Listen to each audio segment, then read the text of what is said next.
How are you? I'm good, champ. How you?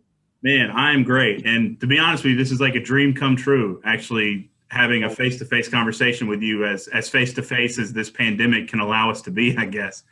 yeah, Um, First most. off, I just want to say how big of a fan I am. You've basically shaped all of my formative years. Country Grammar, Ride With Me, Hot in Here, Dilemma, Shaky Tail Feathers, Air Force One. I mean, I could go on for the entire interview, but I'd like to get to some questions and not waste all of your time just by reciting your catalog.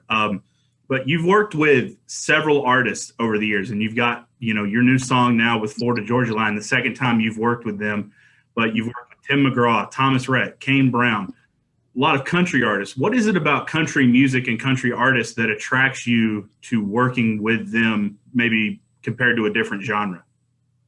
Well, I enjoy all my collaborations, man, and I think that that's one of the things that I set out to do in the beginning of my career was be able to cross different genres, be able to transcend my music from one, to the next. And fortunately enough, country music is one that I guess being from where I'm from, being from the heartland, being from Missouri, um, being in a place where music is centralized. And I say that because we are in the middle. So we do get it from all angles. Mm. But I mean, I just never wanted to just be put in a box. Sure. So I just never wanted to be put in a box. I wanted to be able to rock any stage that I stepped on, no matter who was in the crowd. You know Right. what I mean? Like, Yeah. and fortunately enough for me, my fans have allowed me to do just exactly that. Like, being on tour with Florida Georgia Line, and then, you go from there and you're on tour with Cash Money. You know what I mean? It's just Yeah. like, I don't think it gets more more opposite ends. Right. More opposite ends, but having the same type of success and being able to sell out those crowds. And then, but that's a blessing, man. And I think that's what I set out to do. And my fans, fortunately enough, allow me to do it. So you talk about working, going from all different ends of the spectrum here. You've worked with a lot of great artists. Who has been one of your favorites to work with and collaborate with throughout your vast Well, career? I mean, I love all of them. I love all of them. I mean, it's kind of like having kids. Be like, yo, who's your favorite? I mean, you may have one, but you're not gonna say it. That's fair. You know what I'm saying? So, Yeah. but I mean, I just think when people see the collaboration with me and like with me and Tim McGraw, I think that was more or less unexpected. Yeah. So I think that kind of caught people off guard. And then fortunately enough, we made a dope record. Hmm. So that was like the icing on the cake once they got a chance to go through that experience. But with me and Florida Georgia Line, I think it's just a great vibe. I mean, we get it. Those guys, they enjoy what they do, and even though they are country music, they love and what they do. What I like to say is, it's hard to find somebody under 40 years old in any genre of music that don't have some type of affinity for hip hop. Sure. You know what I mean? Yeah. Like, I don't care if they're a classical musician. You know what I mean? I don't care Yeah. if they're a jazz musician. I don't care if they're country. I don't care if they're rock. They love some type of hip hop. They love some type of hip hop artist somewhere. And, fortunately enough, I think that that's what's happening with my genre of music where I come from with hip hop is, we're a lot of bass now for a lot of musicians, no matter what genre of music they're in. So we're the ones that it's up to us to cross these boundaries and bring everybody together.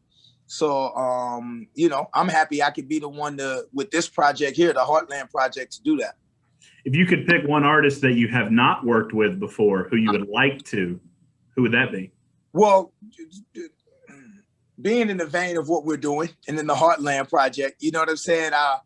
I would love to rock with Hank. I mean, I think if old Hank Williams would allow me to crank one up, I got one for us. You know what I'm saying? Yeah. I got one for us where I think, that it'll come off real slick. I think just definitely in speaking with what we're doing here. I like that. So you talk about your fan base and a lot of people being fans of the stuff that you do. That was evident by the fact that you finished in the top 3. You finished 3rd on Dancing with the Stars this year.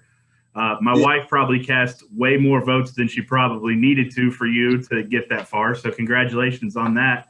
Thank you, bro. I think that there's kind of this stigma around Dancing with the Stars that, oh, it's the place that celebrities go after they've finished everything else. What do you say to the critics of Dancing with the Stars who are a little overly critical, like, I'm not to that point of my career yet? What do you think about that? Well, I think, for each his own. I mean, confidence is everything. It wasn't about any type of career move as far as being over or being done or trying to anything like that. It was something where I don't think if it was COVID, I probably wouldn't have did it.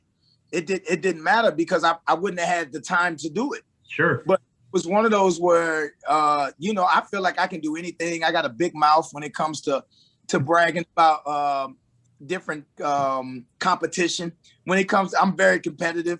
So when it comes to any type of competition, I feel like if I don't win, I'm definitely going to push a limit, right, and be competitive in it.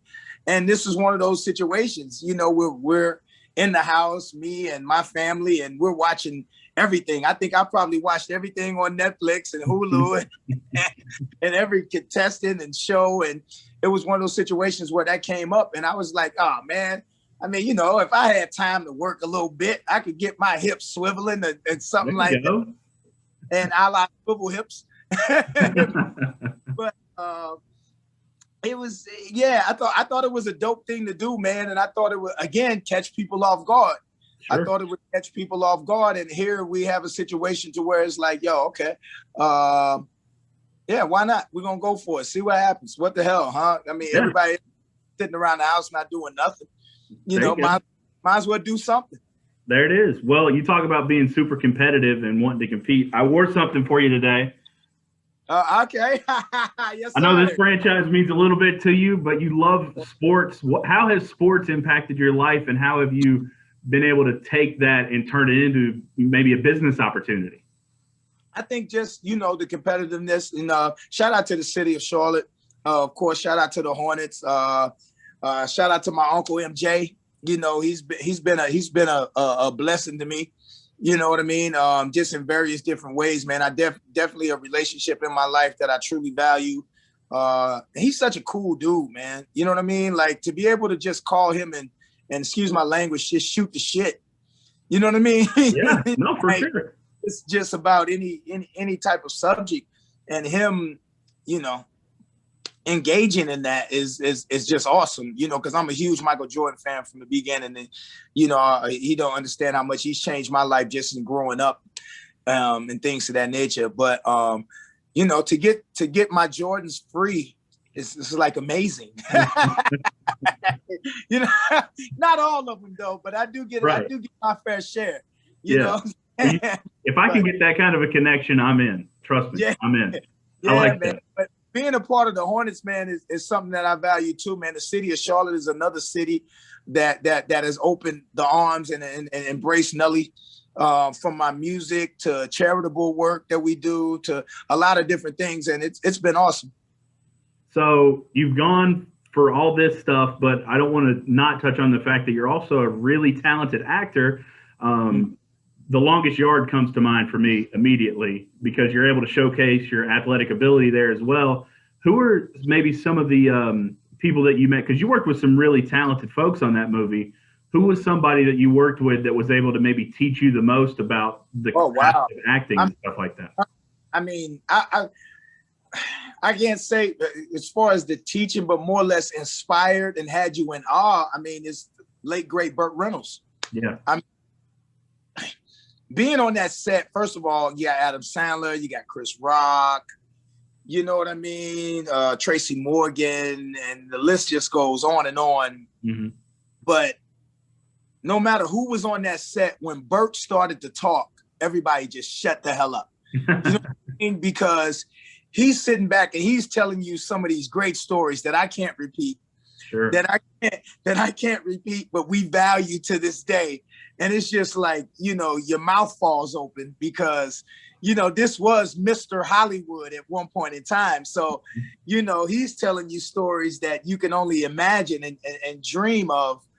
And it didn't matter what was going on. I mean, sometimes we're delayed shooting maybe 15 minutes because Bert is still telling his story, and everybody from the director to the actors, everybody, we're all just gathered around listening to Bert. And then it's like, oh yeah, I think we better get back to work,